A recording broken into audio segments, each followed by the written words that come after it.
श्री गोकुल नाथ की जय।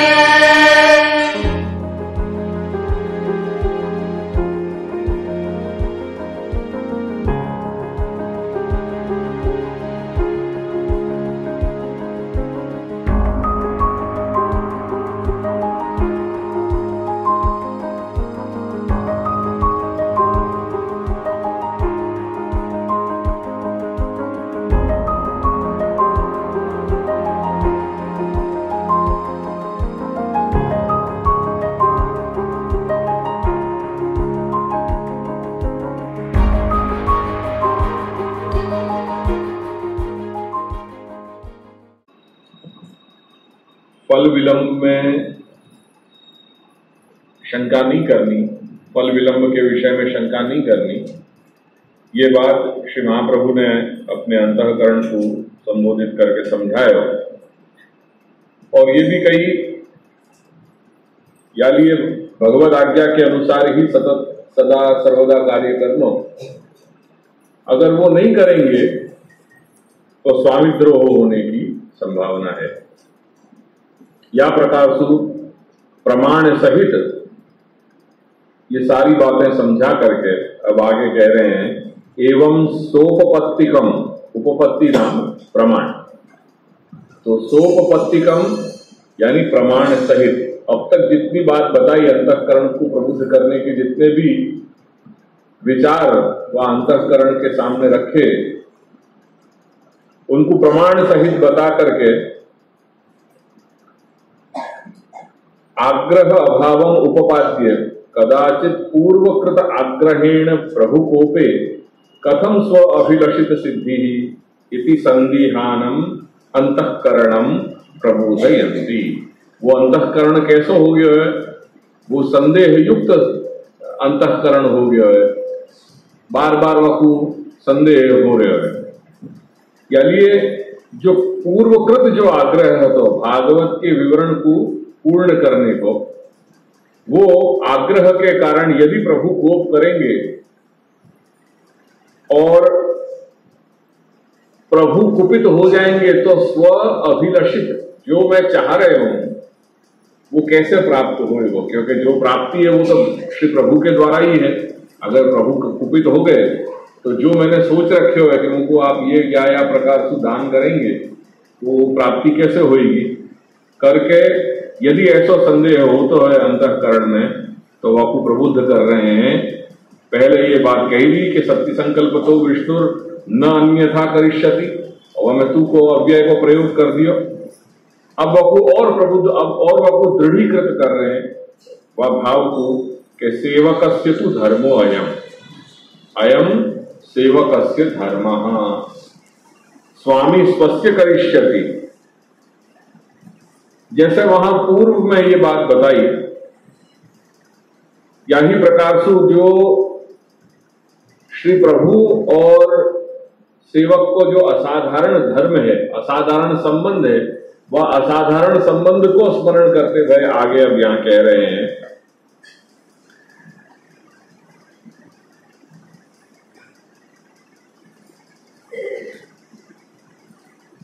मया यद पूर्व श्लोके उपपादितम, जो पूर्व श्लोक में ये बात मैंने कही थी, तव सेवकस्य असाधारण स्वाभाविक धर्मत्वेन तच्चेत त्वयि भविष्यति तदा असाधारण धर्मं दृष्ट्वा प्रभुरपि स्वस्वामित्व असाधारण धर्मं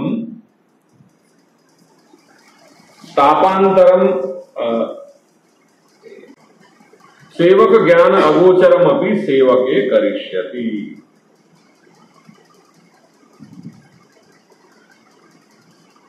कल या परसों अपन ने षड्विध शरणागति को दृष्टांत देखे और वहां में ये अपन समझे थे कि जैसे जीव या शरण मार्ग पे एक एक कदम आगे बढ़ रहे हो, एक एक सोपान चढ़ रहे हो, तो सामने से प्रभु भी वाके साथ साथ एक एक सोपान चढ़े।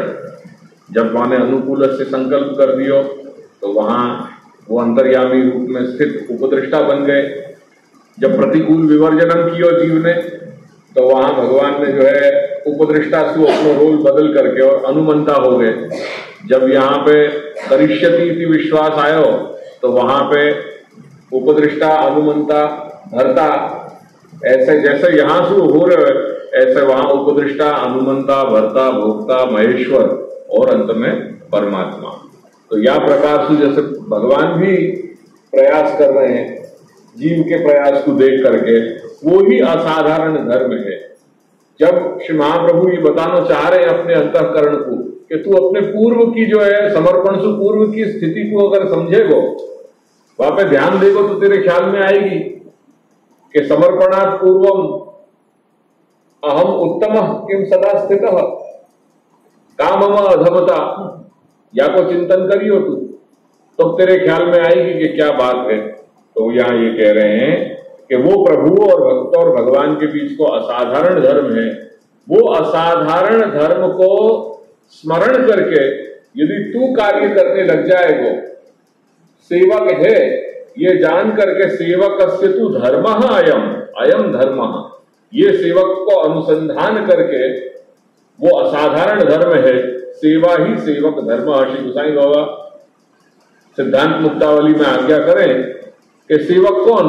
जो सेवा करे, सेवा करना ही सेवक को धर्म है। तदुक्त्या जीवानाम अशेषाणाम सहज दासत्वम ज्ञापितम। श्री गोसाई जी ने ये बात आज्ञा करी है वहां सिद्धांत मुक्तावली में कि सेवा करना वो सेवक को धर्म है। ये जो उक्ति है, ये जो कथन है, सेवा ही सेवक धर्म, यासु क्या सिद्ध हो रहे हो? तो जीवानाम अशेषाणाम सहज दासत्वम ज्ञापितम। जो अशेष जीव हैं, अशेष जीव कौन हुए?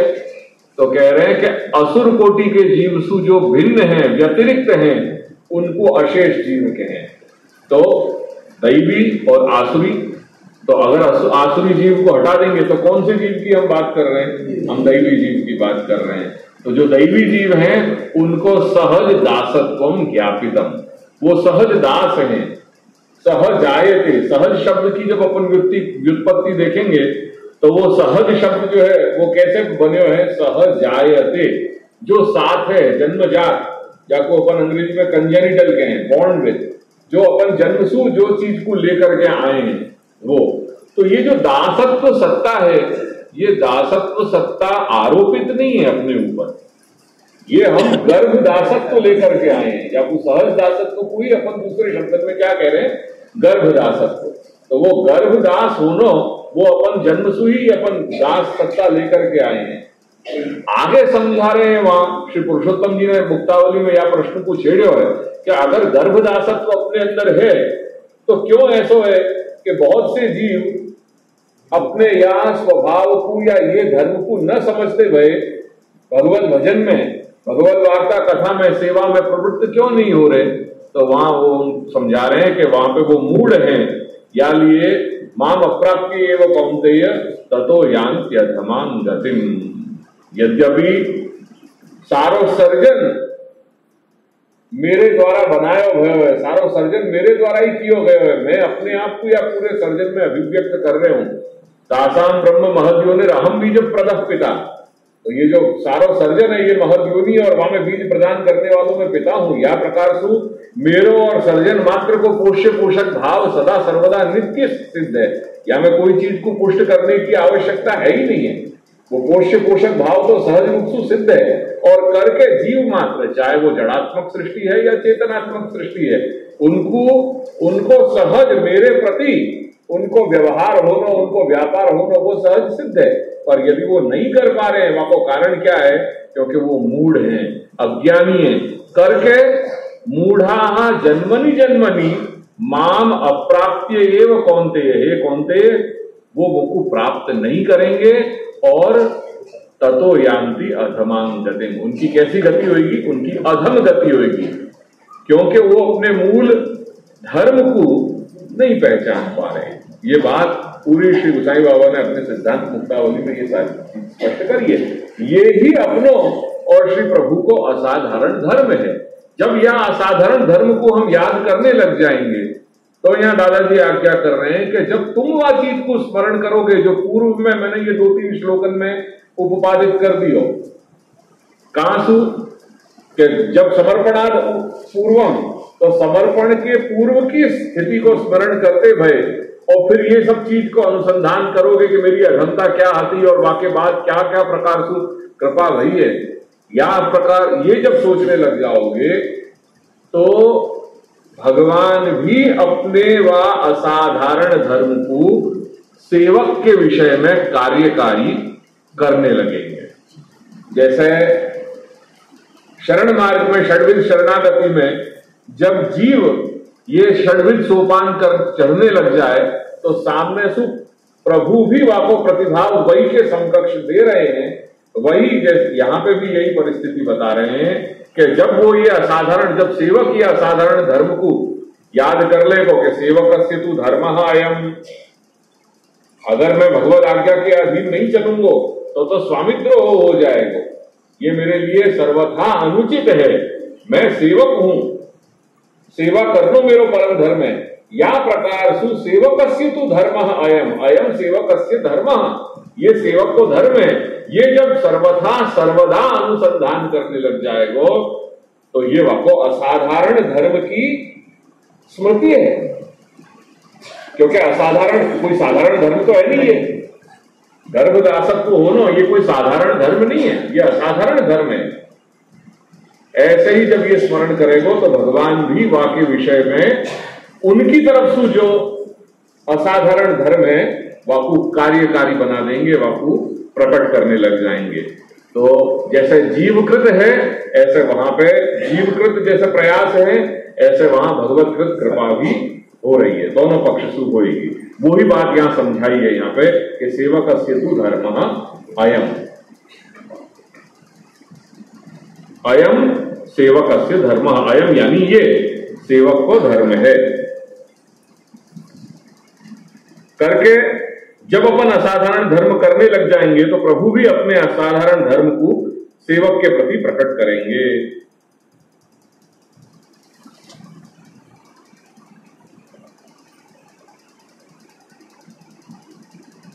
सेवक ज्ञान अगोचरम अपनी सेवके करिष्यति, भले से वो ज्ञान कि प्रभु भी सामने से, जैसे मैं अगर एक कदम चल रहे हूं तो श्री प्रभु 10 कदम चलेंगे, या बात सु अगर सेवक अनभिज्ञ है तो भी।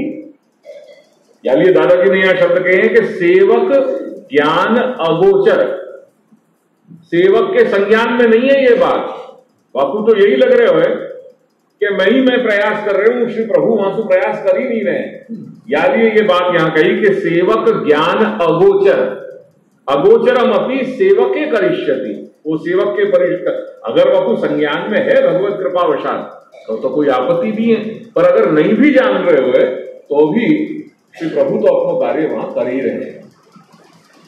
जैसे बहुत बोलचाल में अपन कहें ना कि ये ब्रह्म संबंध समर्पण के लिए ज्ञानाद अथवा अज्ञान आत्मनिवेदन, तो वो आत्मनिवेदन जो है तुमने संज्ञान से जो है वाके ज्ञान सहित तुमने किए हो, या जाने अनजाने में तुम जो अनजाने में भी अज्ञानता में भी हो गए हो, पर वो वाकई असर दिखा रही है आज नहीं तो कल।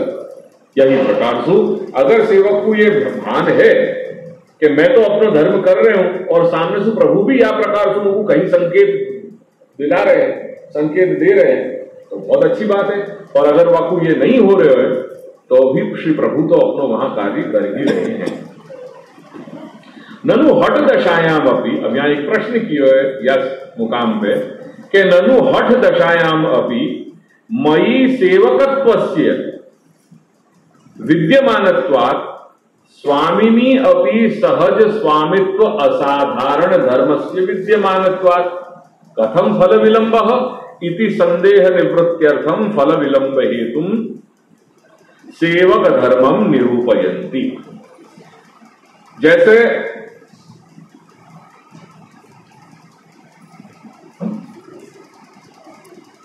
ये बात जब बताई कि तू अपने सेवक धर्म को स्मरण करियो जो असाधारण धर्म है, या तो संदेह ये हो रहा है कि पहले भी तो मैंने वास्तव में भी तो मैं सेवक ही हतो, वहां में परिवर्तन कहां आया हो? इतना एहसास तो मुझे पहले भी हतो कि मैं सेवक हतो। मैंने भगवत आज्ञा को उल्लंघन कियो वाके पूर्व की स्थिति में भी मुझको इतना तो परिचय हतो ही कि मैं भी सेवक ही हूं ना, वैष्णव तो हूं। और मेरे आराध्य, मेरे पूज्य, मेरे सेव्य भगवान कृष्ण हैं, वो मेरे मालिक हैं, मैं उनको दास हूं। या प्रकार को एक मोटो मोटो मुझको ज्ञान तो पहले भी है। तो फिर ये बात अब यहां पे ये क्यों बात समझाई जा रही है, ये बात क्यों करी कि हठ दशायाम अपि, जब मैंने हठ करो, वो हठ दशा कौन सी थी, भगवद आज्ञा को उल्लंघन कर दियो और मुकुट भागवत को विवरण करना है, ये हठ दशा। ठीक है, तो हठ दशायाम अपि मई सेवकत्व से विद्यमान, वास्तव में भी सेवक भाव तो होता ही। जैसे आज के दृष्टि से अपन देखें तो हर वैष्णव परिवार में, जो वैष्णव कुटुंब में जितने भी जो आबाल वृद्ध जो है सदस्य हैं, उनको संस्कार ये तो मिले ही है कि भाई हम पुष्टि मार्ग ये वैष्णव हैं, हम वैष्णव हैं, और करके भगवान कृष्ण की आराधना करनी, उनको मानना, ये अपना धर्म है। या प्रकार को एक मोटो मोटो अपन एक विवेक उनको अपने सब लोगों को अपन देने। फिर अपन बात, फिर वो आगे की बात है कि वो ब्रह्म संबंध लेने नहीं लेने, वो शरण मार्ग की दीक्षा दिलवानी नहीं दिलवानी, ये सब आगे की कहानी है। पर अपन संस्कार तो अपने परिवार में सबन को अपन दें कि भाई अपन कृष्ण सुसंबंधित हैं, अपन वैष्णव हैं, या प्रकार के अपन संस्कार देते ही हूं मैं। तो कह रहे कि तब भी करके अपन को थोड़ा तो परिचय होवे ही होवे कि या अपन को धर्म ये है। सो हठ दशायाम अपि मयि सेवकत्व से विद्यमानत्वात् स्वामिनी अपि सहज स्वामित्व असाधारण धर्मस्य, तब वहां स्थिति में भी सेवक होने के नाते जब मैंने सेवक धर्म को स्मरण किया है, तो प्रभु और मेरे बीच को जो असाधारण धर्म है, वाको तो हठ दशा में भी मैंने स्मरण तो हतो ही। फिर क्यों ये परिस्थिति आई, फिर फल विलंब की क्यों बात आई? तो स्वामिनी अपि सहज स्वामित्व असाधारण धर्म से विद्यमानत्वात्, वो असाधारण धर्म तो तब भी काम कर रहे हो तुम, या के बाद तुम क्यों ये बात बताना चाह रहे हो करके ऐसा यदि संदेह हो तो अपने चित्त में, तो वो फल विलंब के हेतु सेवक धर्म को निरूपण कर रहे हैं। आज्ञा पूर्वम तू या जाता गंगा सागर संगमे यापि पश्चाम मधुमदे न कृतम तद्द्वयम मया, मया तद द्वयम न कृतम।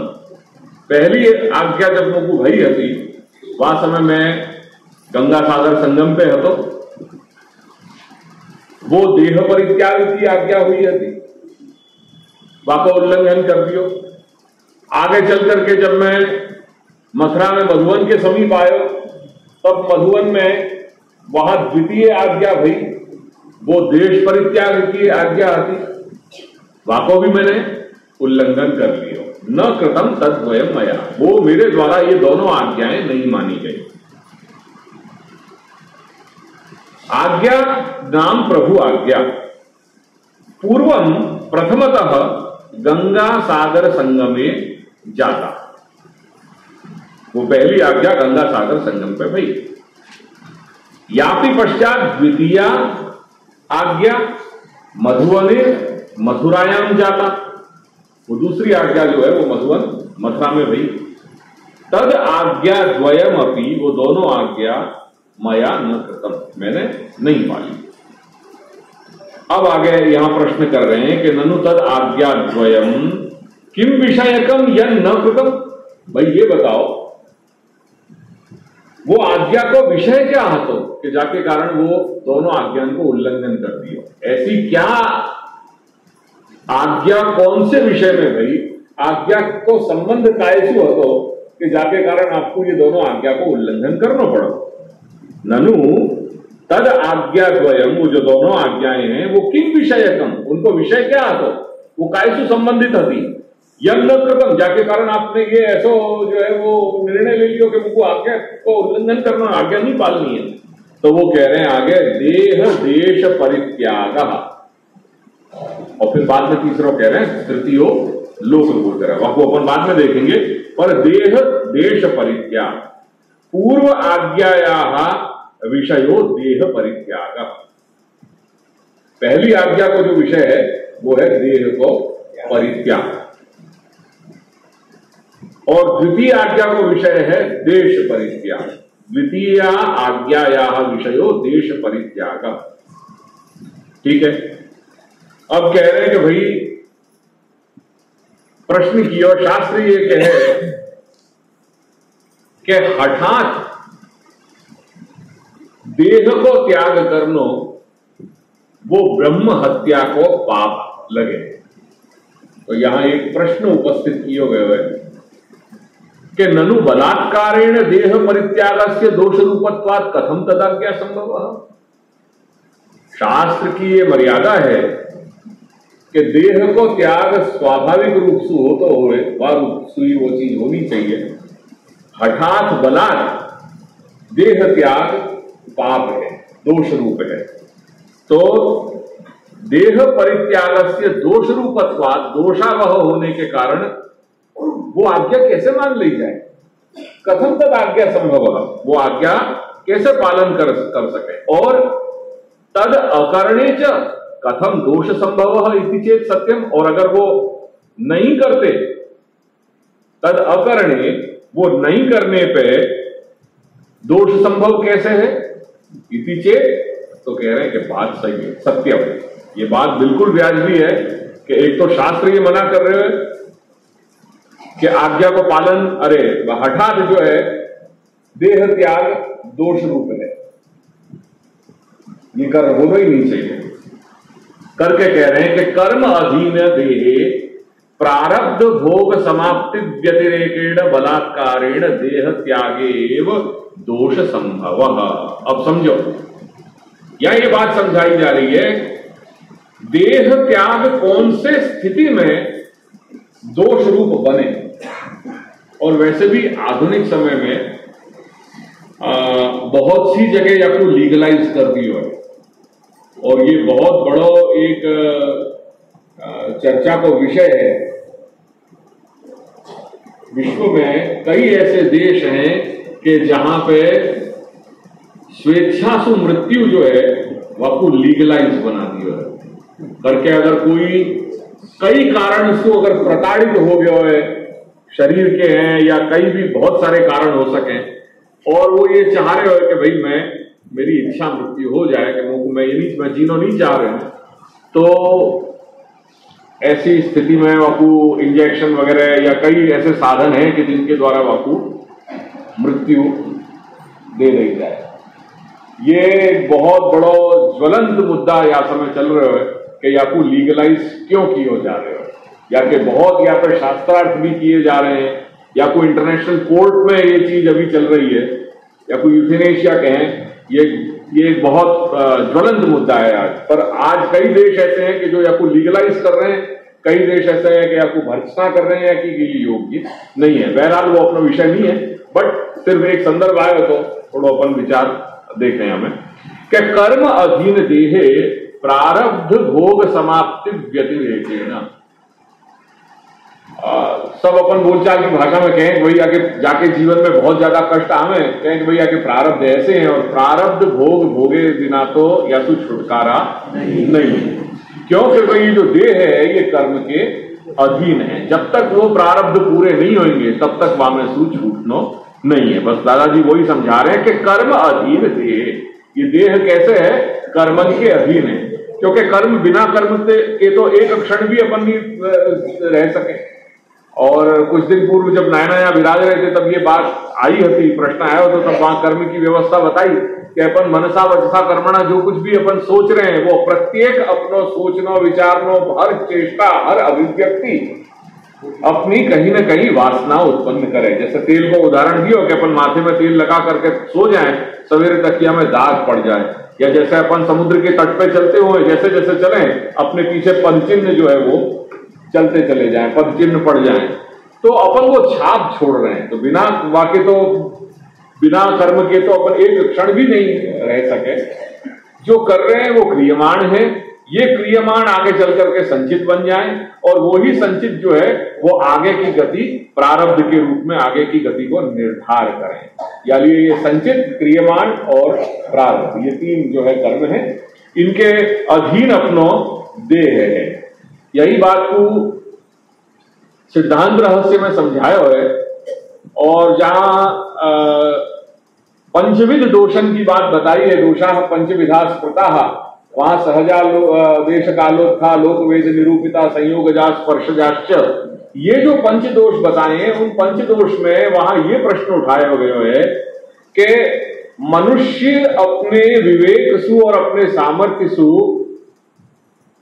पांच में सु तीन दोष तो ऐसा है कि जासु वो निवारण को प्रकार वो अपने विवेक सु अपने सामर्थ्य सु ढूंढने को प्रयास कर सके, पर दो दोष ऐसे हैं वो कालकृत है और कर्मकृत दोष है जहां में जीव को कोई बस नहीं है।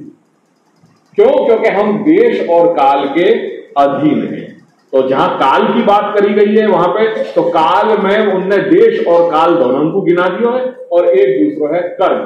तो कर्मकृत प्रतिबंध और देश काल कृत प्रतिबंध, इन दोनों से अपन बंधे होने के कारण, इनमें अंदर व्याप्त होने के कारण अपन इनमें से निवृत्त नहीं हो सके।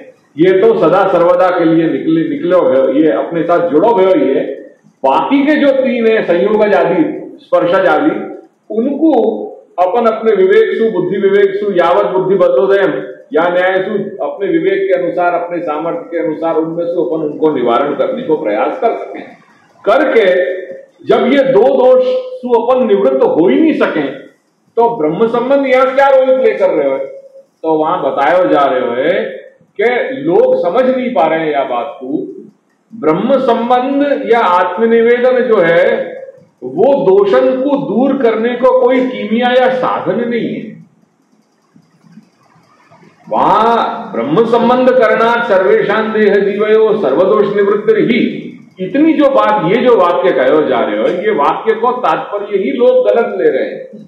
वहां ये समझाया गया है कि ब्रह्म संबंध कोई दोष से बचने को कोई ढाल नहीं है। ये ब्रह्म संबंध मात्र सेवा में उपस्थित होने वाले जो प्रतिबंध हैं वो प्रतिबंधन को प्रतिकार करने वाली ऊर्जा है, शक्ति है। जो शक्ति चार घटकन पे कार्यकारी हो रही है या निर्भर है, बाकी चार घटक हैं। असमर्पित वस्तु नाम तस्माद वर्जनम आचरेत, निवेद भी समर्प्य सर्वम कुर्याद इति स्थिति ही, न मतम देव देवस्य स्वामी भुक्त समर्पणम और सेवकानाम यथा लोके व्यवहारः प्रसिद्ध्यति। ये चार घटक हैं, जिन चार घटक की पवित्रता पे वो ब्रह्म संबंध या आत्मनिवेदन की ताकत या ऊर्जा कार्य कर रही है। वो निष्क्रिय कब बनेगा? मतलब वो कोई ढाल नहीं है कि अपन ने ब्रह्म संबंध ले लियो तो अपन सर्वदा निर्दुष्ट हो गए, क्योंकि कालकृत और कर्मकृत इनसु तो तुम बंधे गए हो, तुम देश और काल के पर थोड़ी हो, कर्मन के अधीन है अपन। तो वहां से ब्रह्म संबंध क्या कर रहे हो? ब्रह्म संबंध एक ऐसी शक्ति है कि जो सेवा के जो प्रतिबंध हैं उनको वो फाइट करेगा, और साथ साथ वह ब्रह्म संबंध में ये भी ताकत है कि जा चीज की अपन ब्रह्म संबंध लेते समय जाको अपन सोच भी नहीं रहे हैं, जो अपने विचार में भी नहीं है, वो शक्ति, वो आनुषंगिक फल भी अपन को प्राप्त करा देगा। वो आनुषंगिक फल क्या है? ब्रह्मबोध और संसार दुख से निवृत्ति। तो संसार दुख की निवृत्ति एक और ब्रह्मबोध, ये दो चीज अपन को आनुषंगिक फल के रूप में प्रदान कर दे रही है, कर दे रहा ब्रह्म संबंध। यद्यपि वो अपने लिए दृष्टि में रहो ही नहीं है, अपन वहां के लिए प्रयास कर भी नहीं रहे, तथापि ब्रह्म संबंध में ये ताकत है कि वो ये दो साइड बाय साइड अपन को दे रहे हो। तो समझने वाली बात होती, कर्म के अधीन अपनो देह है। वो दादाजी यहां क्या कर रहे हैं कि कर्म अधीन देहे प्रारब्ध भोग समाप्ति व्यतिरेकेण, जब तक प्रारब्ध के भोग लेंगे अपन, तब तक बलात् देह त्यागे एव दोषः, और वो भोगने के पहले यदि अपन बलात् देह को त्याग करेंगे तो वो सर्वथा दोषावह है। जब प्रारब्ध की गति की पूर्णता होगी तब वो जब स्वाभाविक क्रम से जब वो देह त्याग घटित हो तो होए तो ठीक है। ये बात यहां बताई गई है करके। यहां ये जो प्रश्न किया तो कि पहली आज्ञा जो देह त्याग की थी वो कैसे स्वीकार लूं मैं? जो पहली आज्ञा काय संबंधी थी? देह परित्याग संबंधी थी। वो दूसरी देश परित्याग, वो यार इच्छु समझनी है क्योंकि देश और काल ये दोनों एकजुट एक रूप में है। एवं आज्ञा द्वय अकरणे अनिष्ट हेतुत्वम ज्ञात्वा, करके ये दोनों आज्ञाएं जब भई और दोनों आज्ञाओं को उल्लंघन भयो कर मन में संशय भयो, मन में खेद उत्पन्न भयो, सावधान भय कि ये सब पॉसिबिलिटीज हो सके या ये अब जो तीसरी आज्ञा होगी या होने वाली है वो तो सदा सर्वदा वको पालन करनो ही है करके एवं आज्ञा द्वय अकरणे अनिष्ट हेतुत्वम, आज्ञा को उल्लंघन करनो मेरे लिए अनिष्ट को हेतु बनेगो, कहीं न कहीं जाके आगे जाकर के मेरे सारे द्वार अवरुद्ध हो जाएंगे, प्रतिबंध मेरे सामने आ सके करके या हेतुसु तृतीया आज्ञा कृता, तीसरी जब आज्ञा भाई वह तीसरी आज्ञा को पालन कियो। वो तीसरी आज्ञा को विषय क्या है तो लोक गोचर देह और देश परित्याग को, लोक गोचर देह और देश परित्याग को मतलब संन्यास ग्रहण करने को। जो लोक गोचर जो देह देश परित्याग है वो जो व्यवहार है करके अपन कहें कि सन्यासी को कोई धर्म नहीं होवे, सन्यासी को क्या वर्ण होवे, सन्यासी कोई वर्ण को नहीं होवे। अब आजकल जो करने लगे हैं वो सब भगवत इच्छा बली ऐसी है, फिर आज अपन कुछ कहने की स्थिति में ही नहीं है।